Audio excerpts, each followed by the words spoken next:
On this episode, I sit down with Arjun Dingray, who's a lender, Taekwondo champion, and social media expert. With over 2 decades of experience in the finance space, he'll share his inside secrets to building a lasting business through social media and events. We will also dig into his favorite platforms to connect with realtors and clients and the number one mistake agents make when posting on social. Now, before we get started, go ahead and do yourself a small little favor and hit that subscribe button now. And without further ado, I'm your host, Shawn Kunkler.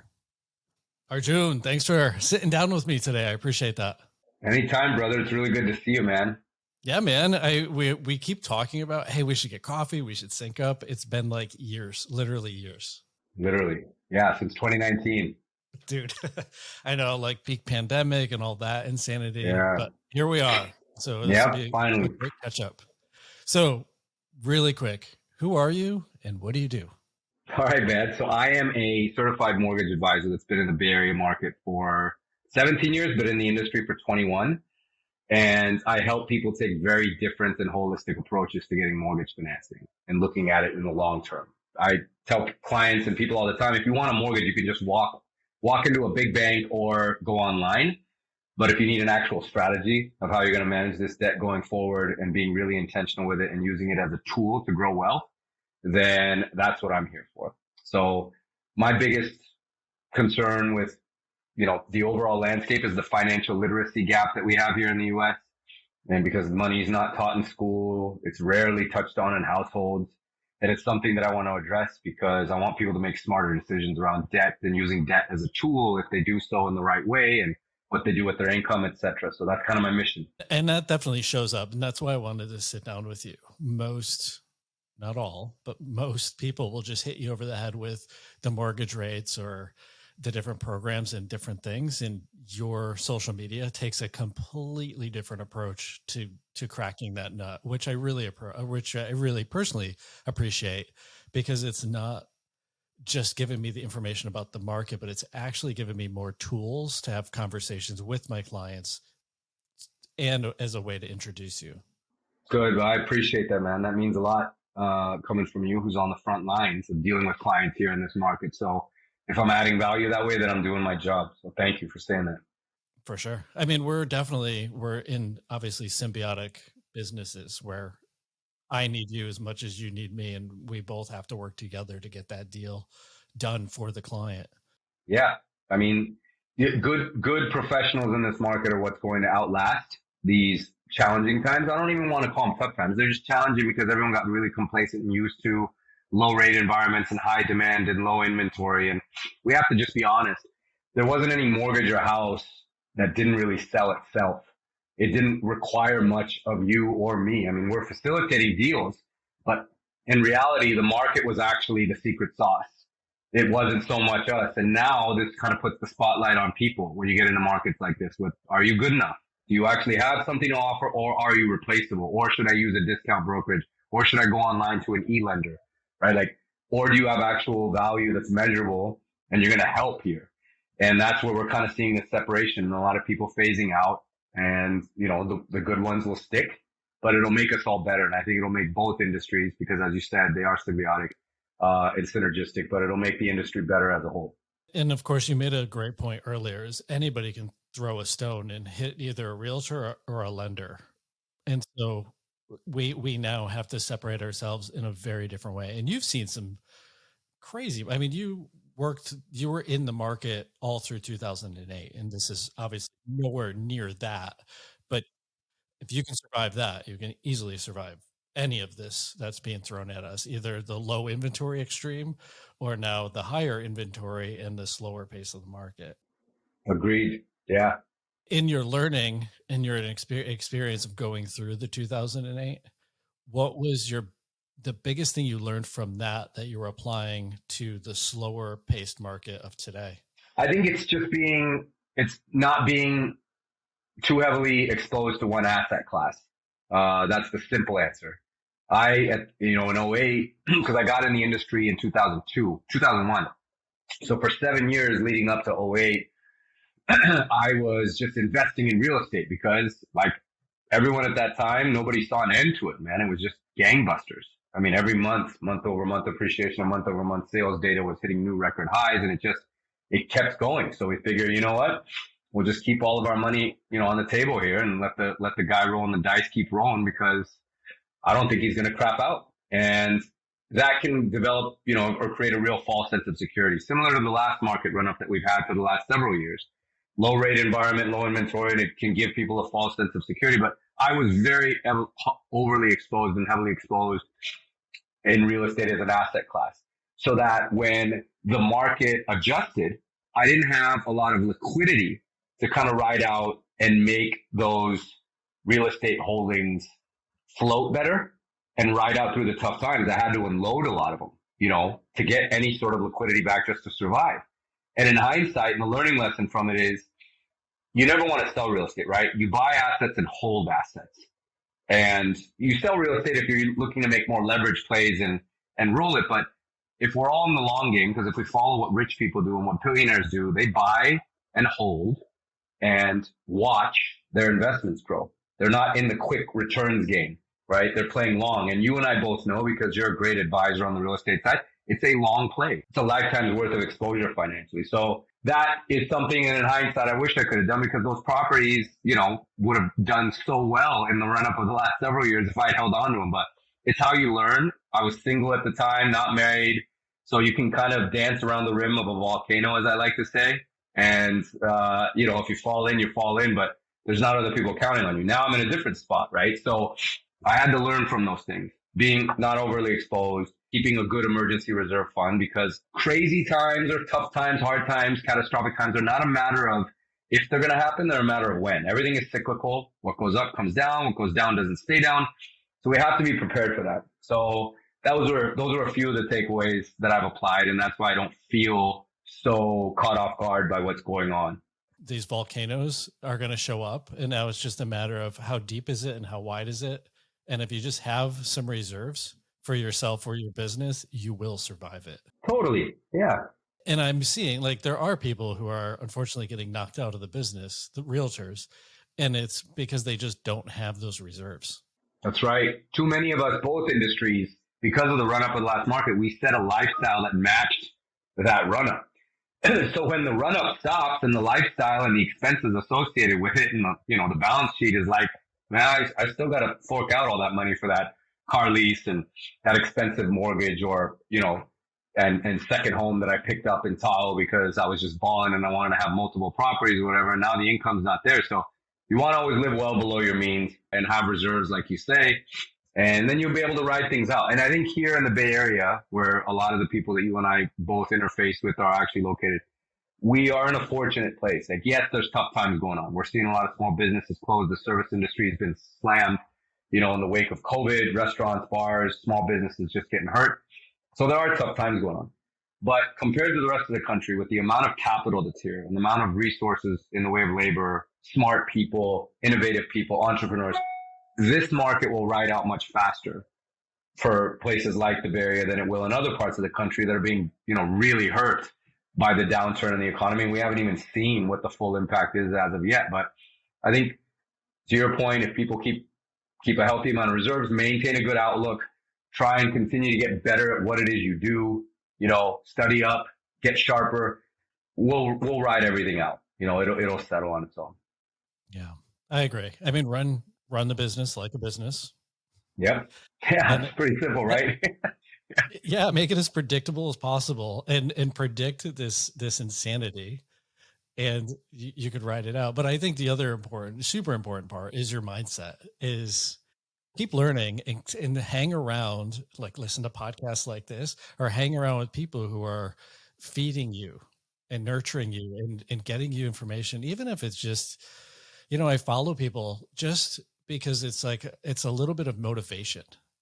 And there's going to be days when the news, everything sucks. Like the news sucks. Like you have a deal blowing up. You have all this like stuff happening. It's like you, the individual, is the one constant. And so you can put yourself in a better mindset, and then you can approach this stuff. There you go, man. Preaching on your own podcast. I love it. Dropping bombs. I know, right? Yeah. But I mean, and it's interesting because you come from a sports background also, and a heavy competitive background in Taekwondo and championship background. That's all mindset. Like the whole point of that is to go against people that it's questionable if you're going to win or not. Like that's obviously pushing yourself to the max limit, but you are the one who has to be in control of you of I'm going to go in and I'm going to have the mindset of I'm going to win this thing no matter what. Yeah, you have to have belief. Yep. You're right. And you're still coaching, right? Yeah, I still coach the US team. We just had our World Championships in Amsterdam in July, and our men's team made history for the US, and they were the first men's team to win the overall team medal, gold medal, which has never happened in the US. So unbelievably proud of the guys. Like it was a dream run for them and all the work that they put in. And these World Championships were put off by a full year because of COVID. They were supposed to have happened last summer. But, obviously the world being shut down and countries not having enough lead up time, similar to how they put off the Olympics. Like, athletes need run up time to prepare, and the host country needs a lot of time to prepare and get things in order to be able to, accommodate and put on such an event. So things got put off. So it was a challenging year for us as a team, as a country, but they really came through in the biggest moment. And I was very proud and honored to be part of it. That is outstanding. Amazing. I love watching you on social and I see like the little tidbits of it and I'm like, hell yeah, they're like kicking butt over there. Thank you, man. We appreciated the support. It means a lot. It's so much work. I mean, and it's in running a business, being a realtor, being a lender, it's the mindset of going into a competition. It's not dissimilar. Like you have to just keep your mind focused on exactly what your goal is and just don't stray from it. Yeah, you got to be locked in. I mean, I think competition forces us to do that. We have to level up ourselves and be as prepared as possible, and then also anticipate what's going to happen on the other side, and that becomes part of your strategy. I think as strategists and advisors in real estate, we have to do the same, right? We have to not only bring what we feel is appropriate to that situation or deal to the table, but we also have to anticipate what's going on with the market. How might this client react or not react? What is it that they want? So that we can just be better and sharper. But it just keeps us sharp so that we don't get sloppy. And I think that mindset is a healthy thing. It's a healthy game to play.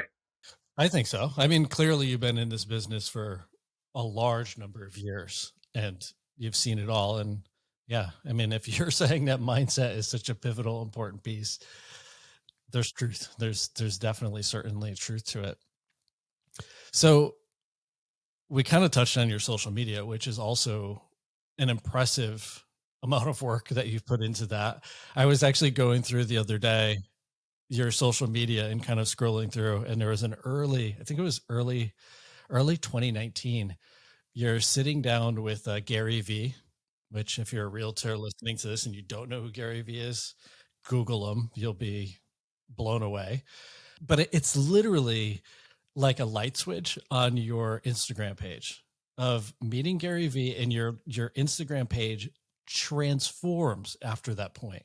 It's really cool that you noticed that because it was a big moment. I had always had a social media presence like you, me, everyone did for, social reasons.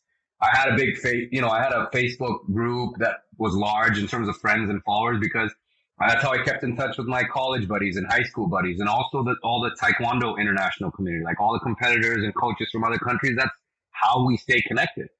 So I always had it, but I wasn't using it for purposes of business, but more importantly for exuding a really clearly defined personal brand. And brands are what really outlast. And I think that was something that I learned, from watching a lot of Gary Vee content, is that your brand is what they say about you when you're not in the room. Your brand is what shows up to meetings before you do, and it stays in the room after you leave the meeting. And that became really powerful. And so in 2019, or 2018 it was, like late 18, early 19, I'd gone to a Gary Vee conference with my brother. And I knew that I was going to start dabbling more into video content and creating more content, but I hadn't quite strung it together. I was still figuring a lot of things out. And to be honest with you, I still am today. It's an evolving process. You're never quite done. You got to get sharper and be innovative and creative and rework things and revisit and whatnot. But my brother and I sat down in a collaboration that my brother landed for us with Gary, and we got to talk to him for 20 minutes, which was, you just don't get that kind of access to him. And it was amazing, but he talked to us about a number of things and basically just going really hard at being advocates for financial literacy, and not just being another mortgage guy. He says, he's like, eventually all the mortgage guys will figure this out. So if you're going to be like them, you're just going to come on to your platforms and talk about mortgage rates and loan products, which, don't get me wrong, there is a place for that. Social media isn't necessarily that platform. The one-off conversations you have with people is where you have those kinds of conversations and touch on that. But people need a different reason to know that they should work with you. And a lot of that is tied into a personal brand and the type of person you are, what kind of life you live, what sort of other things are you into, are you relatable, are you likable? And that's what's going to cause connection and draw people in. Same for real estate agents, right? Like it's not healthy for real estate agents to just post that they listed this house or just sold that house or just scored the top mark on the President's Club from all their accomplishments. It still doesn't tell me how you are different from realtor A, B, C, and D, or even the discount brokerage guy. So I need something. Give me something more. So that was the biggest takeaway from him. And then everything just kind of started to connect from there.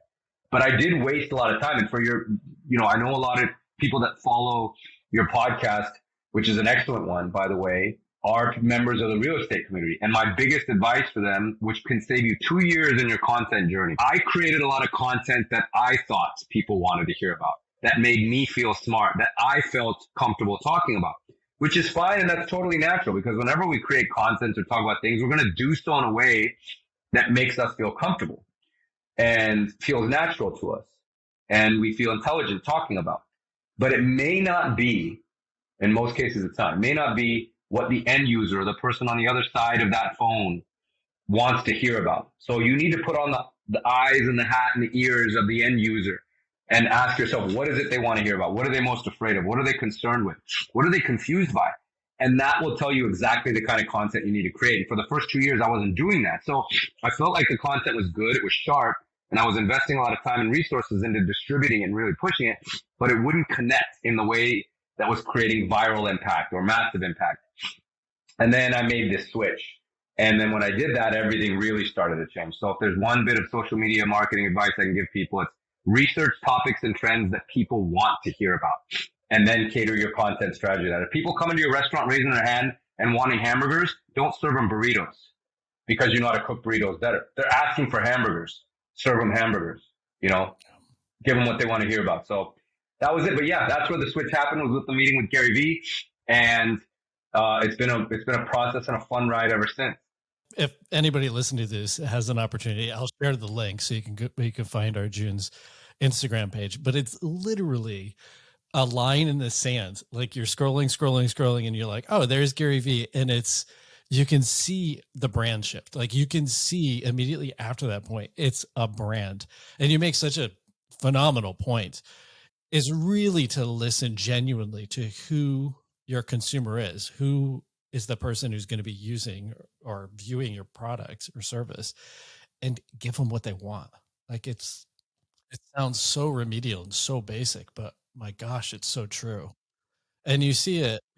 I see it all the time. Like you and I both follow tons of people, and some people just they're posting things that either everybody else is posting, so they're not standing out, they're not memorable, or they're just all over the map with what they're showing you, where there's no connection. Like you can't actually connect with them.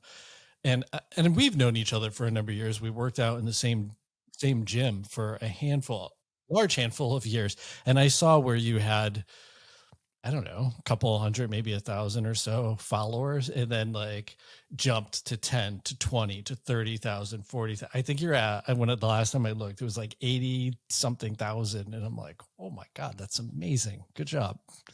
Thanks, man. No, it just comes with work and putting out, time in, to be honest with you, it was actually higher by about 70,000 almost. It was about closer to 150.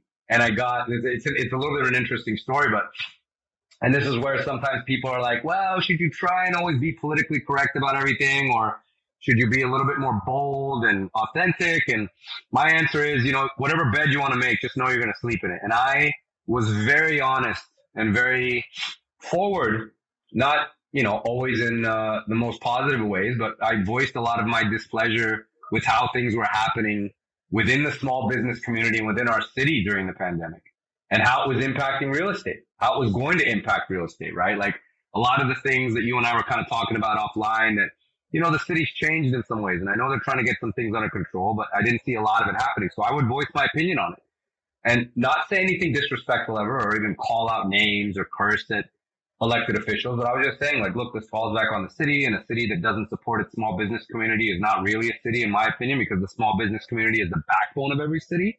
And I don't think that's a partisan statement. I don't think that's a generalized statement or a racist statement or whatever. But I got shadow banned on Instagram. I would get suspended for weeks at a time, and I saw my follower account get basically depleted, and also my viewership and my exposure and engagement was suppressed, to the point where like no one was seeing anything. And it took a while to get out of that. So yeah, like I said, it's an interesting story. I just was being very honest and authentic, I felt, and I got punished for it a little bit, or slapped on the wrist hard. But yeah, followers and follower counts, at the end of the day, they don't matter. It's really about the reach and the impact you're having. If you have 500 people, but those 500 people that follow you love your content, they share it, they become evangelists for you, they really respect what it is you put out, and you are moving the needle with them. Maybe not to do business with you, but you're helping educate them and helping plant seeds with them. You're having greater impact than the guy who's got 500,000 followers, but they're all based out of Calcutta, and none of them are going to do any business with you, and they don't engage your content at all. So follower counts are just optics. It's more vanity metrics. It's not important. It's the impact you're having and the quality of the content you put out. Just focus on that. I completely agree. There's an agent, actually, she was episode number 1, Rebecca Donatelli. She has, I want to say offhand, if I remember correctly, 16,000 followers, which from Vanity's perspective, it's a large number, but it's not a staggering number.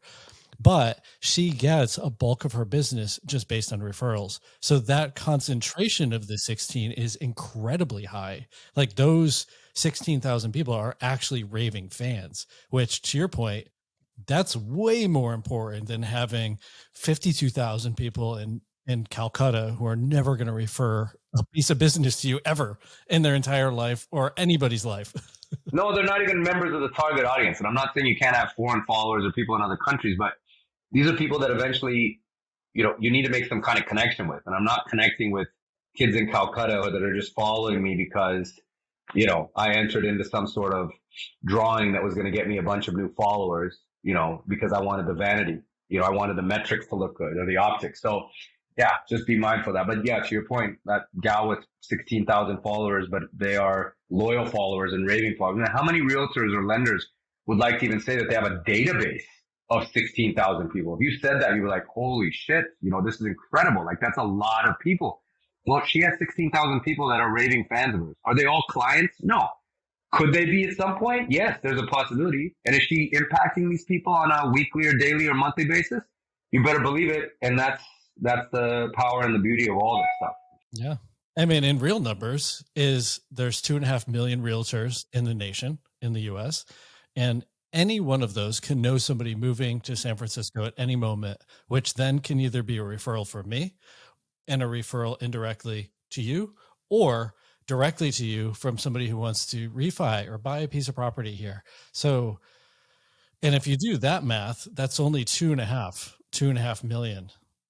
And so that's not even a huge, I mean, it's a big number, but in the grand scheme of things, it's not a huge number. No. I had a coach years ago who said, is it better to dig 100-foot well, or is it better to dig 100 1-foot wells?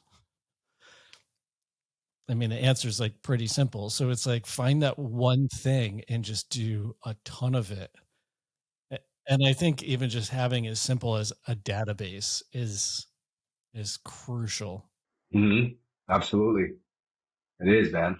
With your target audience, do you focus more on the end user, the consumer, or is your focus more on servicing the agent who's going to introduce you to the individual? It's kind of split, I would say. The audience is 50-50. So my content kind of speaks to both generally. There'll be a lot of content that I'll put out that is definitely for a real estate professional to help empower them in their business, give them some better talking points for the day or some ideas or get them to think differently. But some of that could also be viewed by a consumer, found to be empowering and educating and guiding as well. And a lot of the financial literacy that I put out for the consumer, every real estate community member can benefit from watching that because they themselves can use it. They themselves could apply that with how they're interacting with customers. So the audiences are split between the two. The messaging can sometimes be pretty fluid, and it's because there's benefit to both sides from any particular piece of content or any particular piece of messaging. But ultimately, at the end of the day, it's about financial literacy, econ 101, mixed in with a little bit of personal growth, which is part of your financial health and wellness as well. And putting that all together, you know, for a real estate community member or an end user or consumer, there's benefit there. Yeah, I can absolutely see that. Do you have one video or one post or something that you put up that stands out in your mind that just far exceeded your... It's funny you talk about this because I was just talking about this with my marketing crew this morning with my team. And there was a post actually that we put up just, I think it was last week, actually, purely financial literacy day. And it's not even so much that it got, you know, a certain number of views.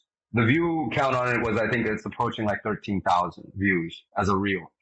But what was most staggering to me or most impressive was how many times it was shared and saved.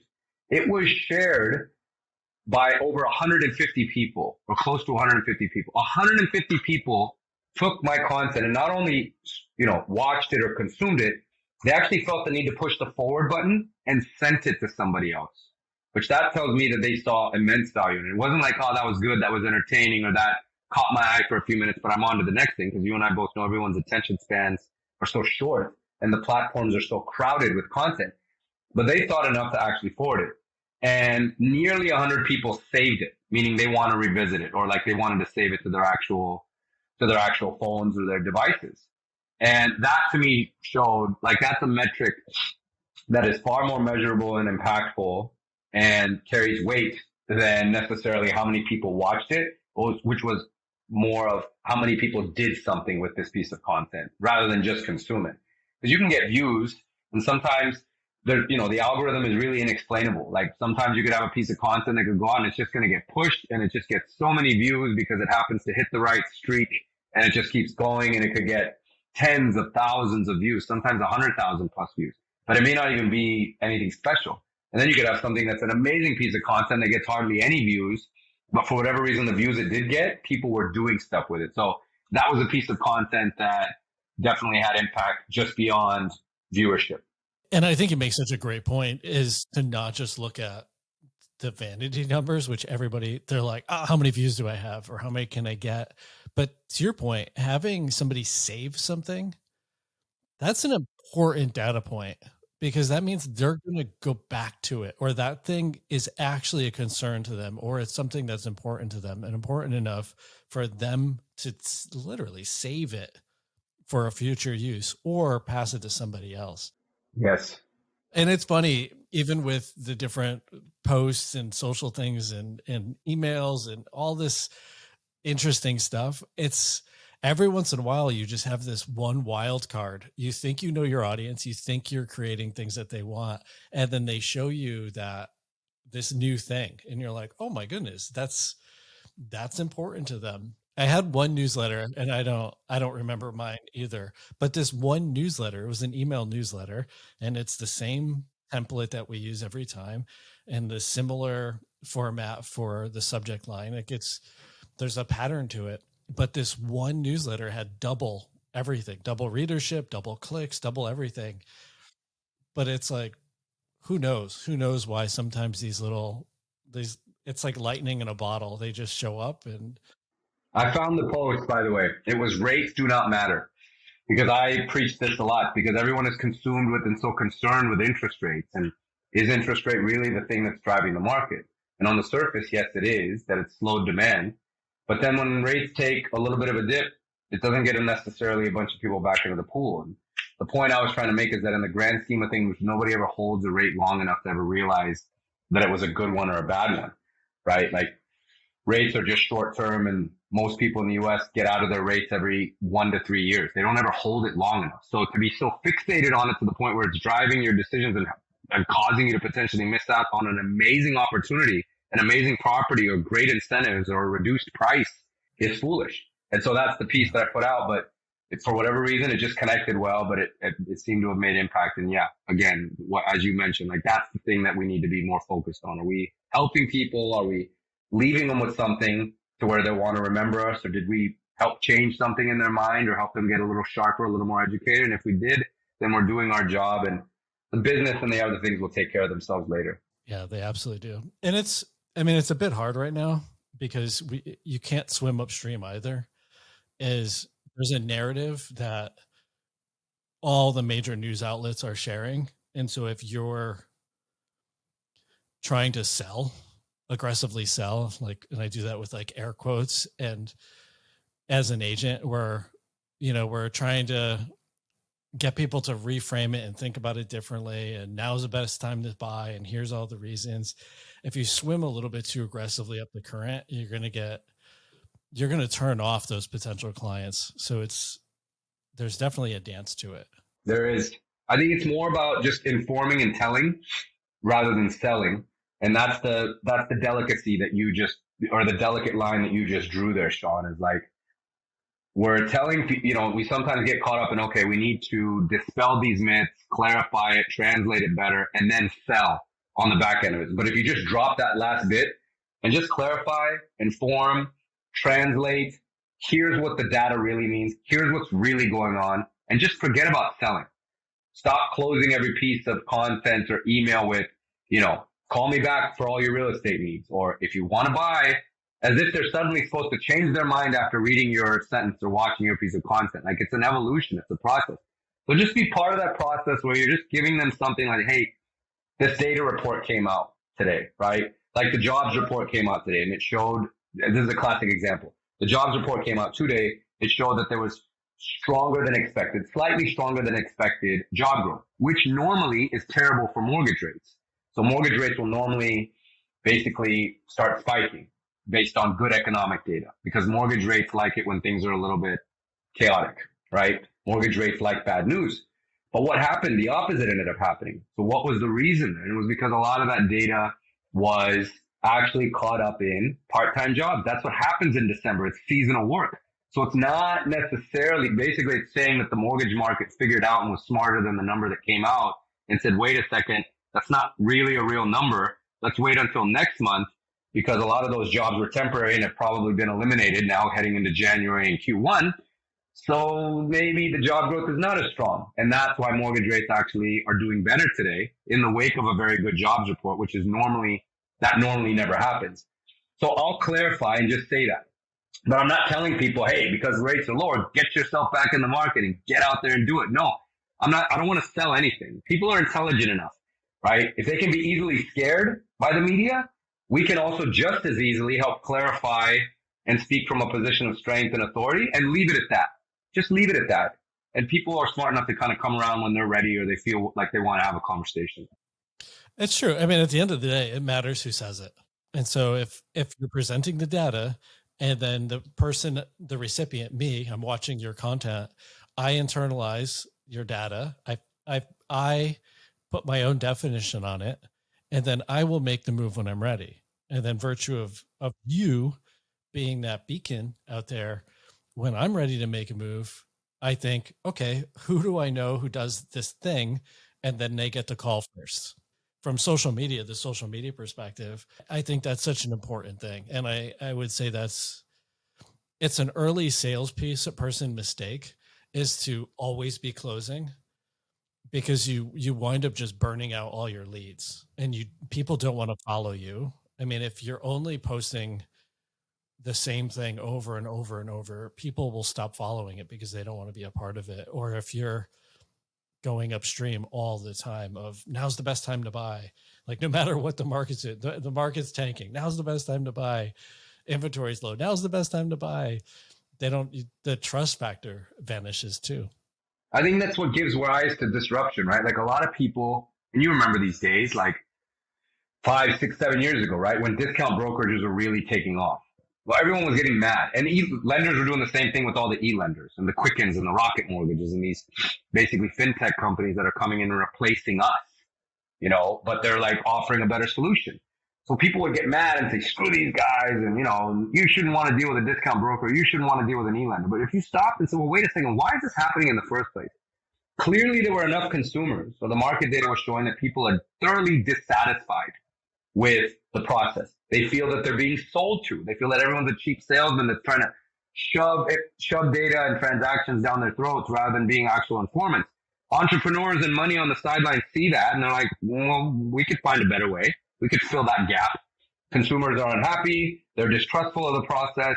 So where can we come in and help basically eliminate these people and offer something that isn't going to involve a salesperson or a loan officer that's just going to, be calling you and systematically harassing you about locking in a rate today when they're not even asking you questions. So that's what becomes incumbent upon us as professionals, you and me and the rest of our network and our community here, to just be better and bring more to the table, because that's why a lot of this stuff happened in the first place. So I think we have to recognize that we've got to bring something, and why there's this trust gap oftentimes. And we can bridge that gap by just providing and informing and not selling so hard, just being supportive and offering information and offering data and offering clarity, and the sales will come later. That's our highlight reel right there. There's such great points, multiple points throughout all of that. You're right. Like all of these things that we hate, the discount, whatever, XYZ, that's competing against us, they're there because the consumer spoke. Mm-hmm. It's not our jobs necessarily just reframe the consumer, but it's our duty to then adjust how we're approaching things. It's us to change. Like if we actually change, I'm not saying that we match rates and we discount for discount, but we change the way we're doing, change our approach, change the pitch, if you will, and just show the differences. Like we're in the city of restaurants. I think there's more restaurants here per capita than anywhere else. And a burger is not a burger. Like you can get a burger here for $50 or you can get one here for $3 and everything in between. And the $50 burger better come with everything amazing on it versus that other burger. And that's, at the end of the day, the consumer has choices, and it's for us to change and to raise our game. Well said. If you were going to restart in this business, obviously you have decades of experience. You were going to start tomorrow from scratch, no book of business, no social media. Where would you begin? How would you start and rebuild yourself into where you are?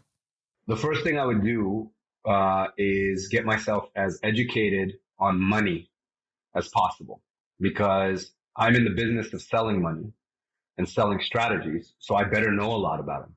I better learn. So I need to up my education first and foremost. Don't be sometimes I get it. We don't have the luxury of having a lot of downtime to educate ourselves because we need to eat. We got to close a deal. We got to get paid.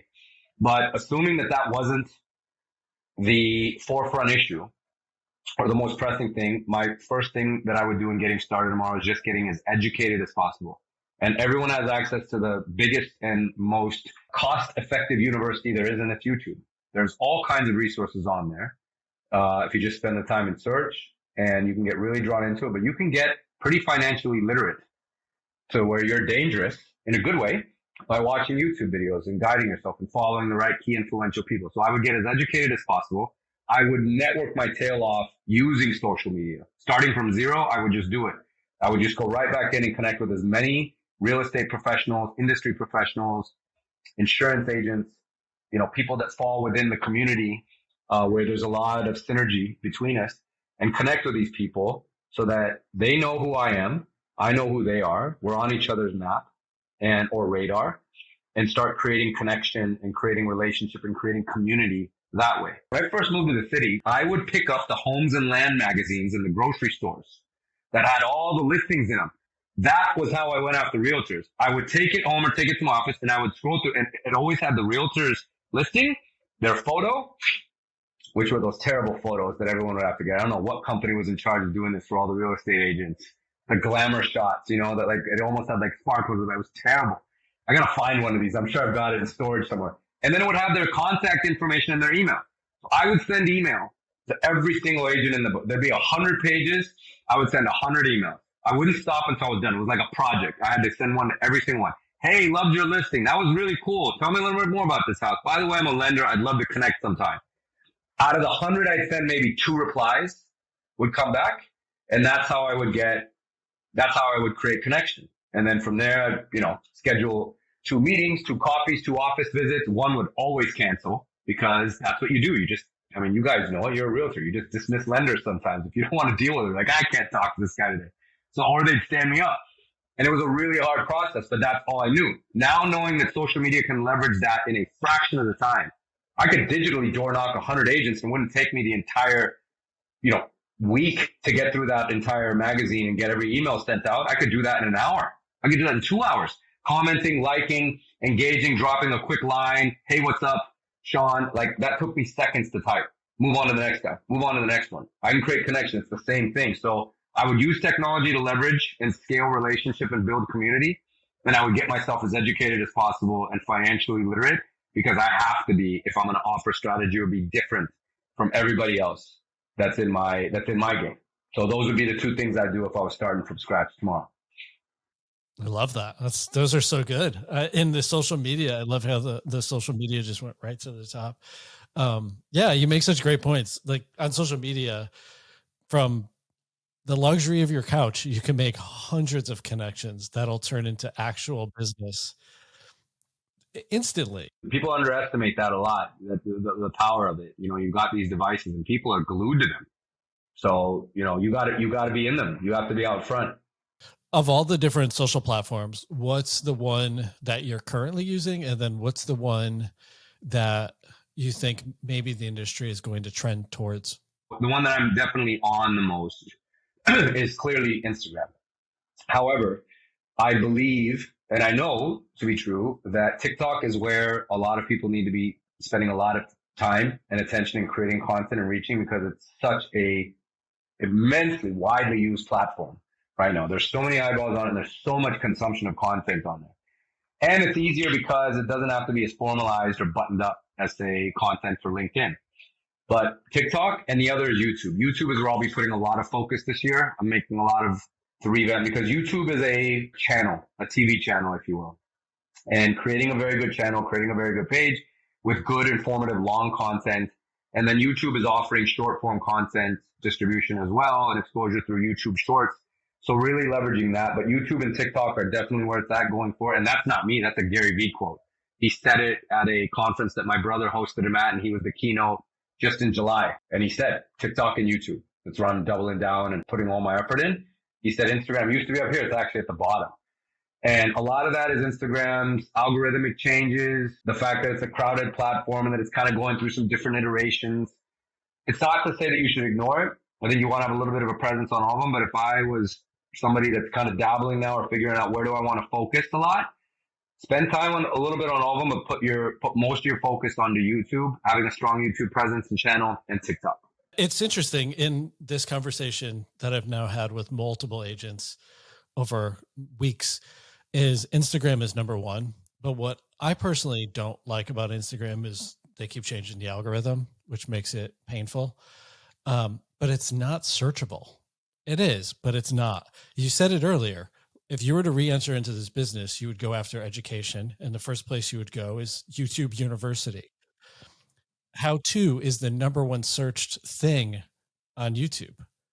And so again, it's like know your audience and then know what they're looking for and just make yourself searchable, which then if your content is good, it's informative, but it's not hinged to timed events, the searchability of that is years. It's an evergreen product. And yeah, I agree. I think YouTube for the long haul is by far the better of all the platforms. I'm glad you said that, Shawn, because of the searchability. You said it and it was beautifully said. And it's the most powerful point as to why it's the searchability factor, right?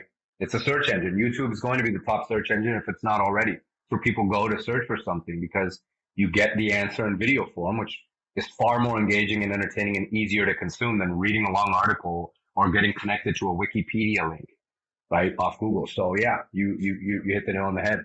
Yeah, and not for nothing, but these companies are in our backyard. But YouTube is owned by Google. Google is the number one search. We don't even say search it; we say Google it.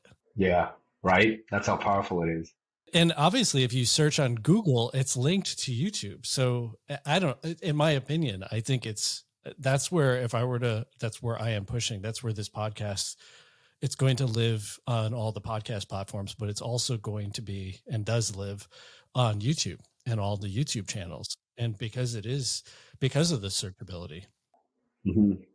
But I think like TikTok is from like an entertainment perspective, it's amazing. And if you're looking for the big numbers, the big views, 100%, that's the place to go. The algorithm's it hasn't changed yet. So the virality of it's still there.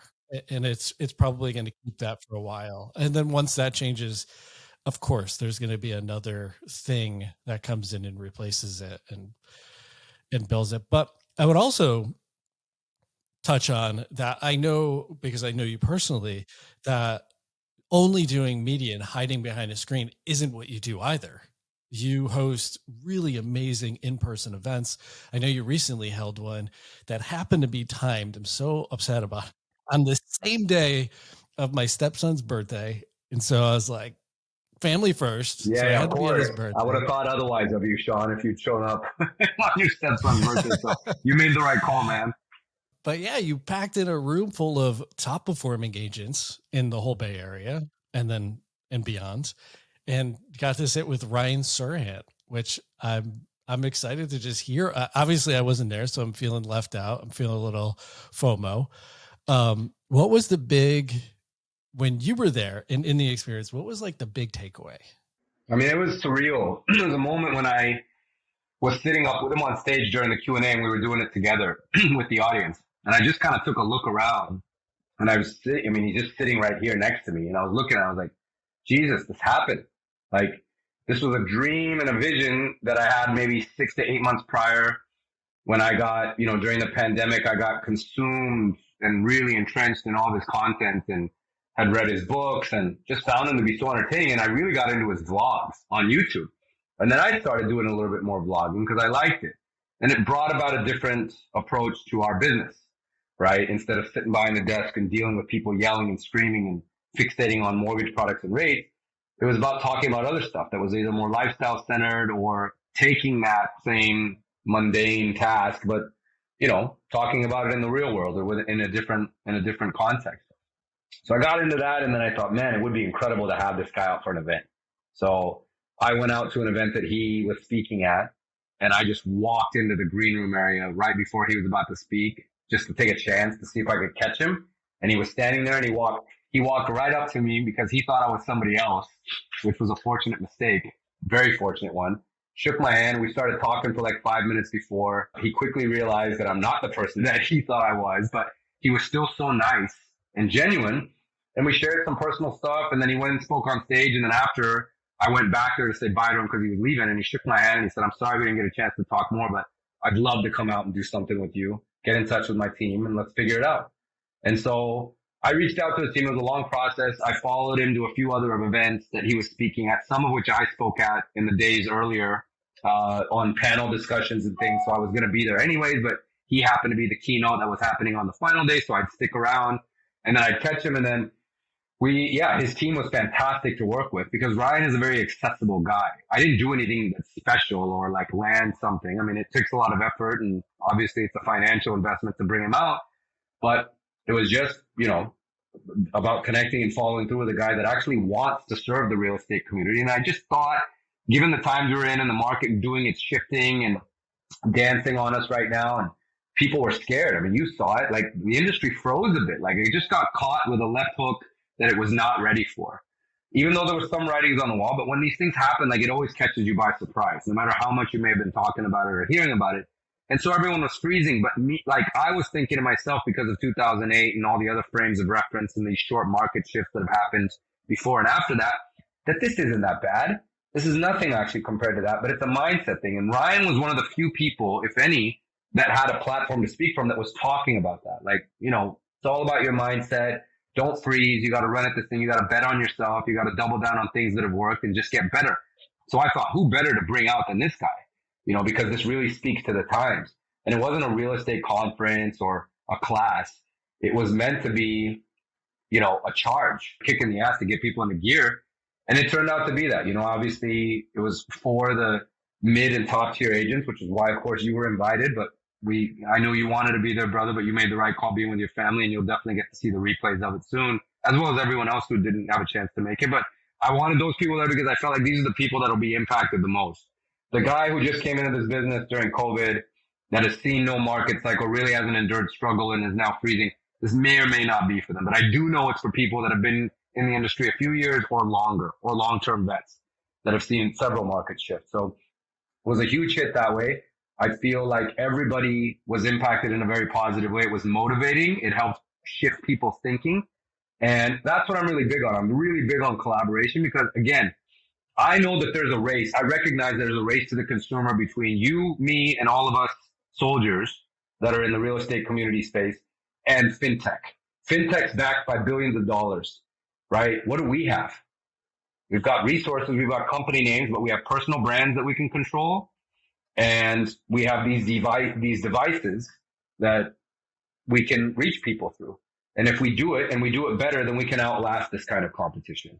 But it's a race and you got to get going now. Like, you need to get going yesterday, but if you didn't, you need to get going now, right? Like there's no time to wait on this. So in recognizing that and wanting industry to get better and everyone to level up and everyone to benefit, I'm really collaborative that way. And so that's why I like putting on events like that one. And there'll be others too that we're going to be doing every quarter to help people get better within our real estate community or space. And you and I joked about this at the event, which was sadly right before the pandemic happened. And you came to one of the first ones I put on, which was a social media panel discussion that I had here at my office. And I joked at the beginning of it when I opened it that, look, I know a lot of you guys are saying, oh shit, this guy's going to start calling me and asking me to go to coffee and wants business from me. And I never call agents or ask them for it. I really genuinely just want to help. I know if it's a good fit or our personalities match up or we have a friendship that evolves, we'll find ways to do business together. I don't need to come out and tell you that's what I want. What I need to come out and do is help and offer something that's going to make you better and that I feel makes all of us better as a whole. And that's why I put on the events that I do. I'm hopeful that I'll continue to help move the needle within the industry and space and make us all better. I love your approach at it. And it's, you have such a coach mindset of how do we all collectively, it's a JFK quote, but a rising tide lifts all ships. And it's like, how do we all rise up for these occasions? And yeah, I mean, the blip that we're seeing in the market it's a blip. It's nothing comparison to 2008 or the other catastrophes we've seen through the years. We actually just went from an obnoxious market to a more normalized market. Thank you. Yeah, it was nothing healthy. Yeah, it was nothing good about that market. Yeah, the other side of it was like this steroided out version of the market, which that's not healthy either. Like, no, that leads to problems. Case in point, and now we're in the resolution of said problem. And so I think just viewing it slightly different, but keeping that mindset and again, just surrounding yourself with people who are positive and uplifting and going to events like that is so just incredibly important for all of us to wake up and be positive, because as lenders and agents, most of the time we're solo. And if we're not on a team, we're literally in the trenches by ourselves day in and day out, and staying positive is the hard part. So following Sirhan, following you, which I'll have the links below, that's what keeps you going on some of those days where you're like, oh, this really just sucks. I want to go back to bed, hit the do-over button, and then wake up tomorrow and maybe try it again. That's it, man. Absolutely. Each day is a chance to get better, right? Every day you put on the headphones and record a podcast episode that's serving the real estate community and the audience that you have, or that I come in here and shoot content, or every chance that we get to come in and get behind the desk or the table is a chance to improve. So we just take it that way. Don't put so much pressure on yourself that it has to be a perfect day, or you've got to hit it out of the park. You've got to close something or land a new deal. Did you just get better? If you did, it's good. Stack those on top of each other, and days turn into weeks, weeks turn into good months, and then the results will take care of themselves. Yeah, it's the whole fail fast. It's try it. If it doesn't work, don't do it again. Do something else. Right. And I'm driving traffic now to your page deliberately. But if you actually watch your evolution on Instagram, I think that's the case in point. Is like you can see where what you were talking about, those pieces that weren't necessarily working, and then you see this evolution. You see this line in the sand with Gary Vee, and you see this change after that point, and then you see the adjustments after that. And so, yeah, it's more important to just get started than to be perfect before it goes out, whatever that thing may be. Mm-hmm. Yep, absolutely. Do you have another, you mentioned coming up quarterly. What's the next, is there a next event? The event you came to in 2019 was called the Social Realtor. Then during the pandemic, I did an event, a virtual event, because we couldn't have any in-person events. I did a virtual event with an all-female panel. It was during Women's History Month, and it was called the Social Boss Lady. And it was geared, of course, to anybody, but really with a little bit more of a primary focus of, moms, housewives, people that are in the real estate community and space that, are female, and how do they balance out life with a career and forging ahead. And it was a great success. And this is basically what we're going to do in February is an add-on to that. It's another one. It's in the female space. It's the Social Boss Lady 2023. It's create or die. And it's basically about that you got to be creating a personal brand and creating content now, or your career could be on life support. And like, it's no longer like an option. You have to do it. You got to have something, start a podcast, have a presence, start a YouTube channel, whatever it is, get on a TV show. You're going to have to do something that's going to create some separation. So I've got a panel of 4 amazing females that are all from outside the market. I feel like we can learn from experts outside the market, and then it's not as threatening. A great brand strategist that works for Ryan Serhant, actually, and then a nationally known Instagram coach for realtors and title reps, a top lender that happens to be my sister. She's the #1 salesperson for our bank across the entire country, but she does it primarily all off of social and female empowerment. And then one of the top female agents, who I'm sure you know because she works for your company in Southern California, Taya DeCarlo. Oh, yeah. So all 4 of them will be on this panel, and it's going to be open to everyone. It's not just for women, but I just have an all-female panel. But it's going to be a workshop and a sit-down event. So nothing as big as a Serhant event, although this is going to be for about 150 to 200 people. So same size, just not as deep, but it's going to be very informative and helping people actually take some tactical lessons away. And not just hear a talk, but actual lessons and be able to ask a lot of questions and engage and discuss ideas. And even, like I said, a workshop at the end of it where people will get to do things. I love that. Taya is amazing. I do know her. Yeah, I knew. I figured you would. She really brings her personality to the table for on social media, which that's an art unto itself. I really love the way she does it. She's scheduled to be a guest on the show. We just haven't locked in a date. Good. I figured she was on your radar. You guys are cut from similar cloth. And yeah, you're right. She's very magnetic that way. Same as you. She's very, she's very genuine, brings her personality into everything. There's nothing salesy or fake about it. Like, this is who she is. And I think a lot of agents will really benefit from getting to talk to her and see her. And she's also she's well recognized. So that's why I wanted to bring in people like her. So I'm excited about it because I think there was a lot of momentum from the last event with Serhant, and I want to carry that forward and just keep helping people move the needle and get better and learn more and want to actually do something, take action.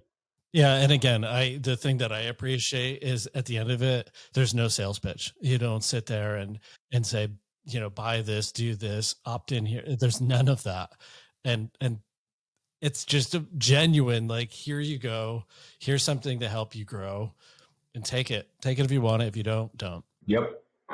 That's it, man. That's the best way to approach business, life, friendship, you name it, everything in between. I think with that, man, that's like the perfect way to end cap this chat, this catch up, which I haven't, it's literally been years since we caught up. And I'm glad we had a chance to do this. And I appreciate and respect the hell out of what you do and how good you are and your team. I've had the privilege of working with some people on your team. You do great work.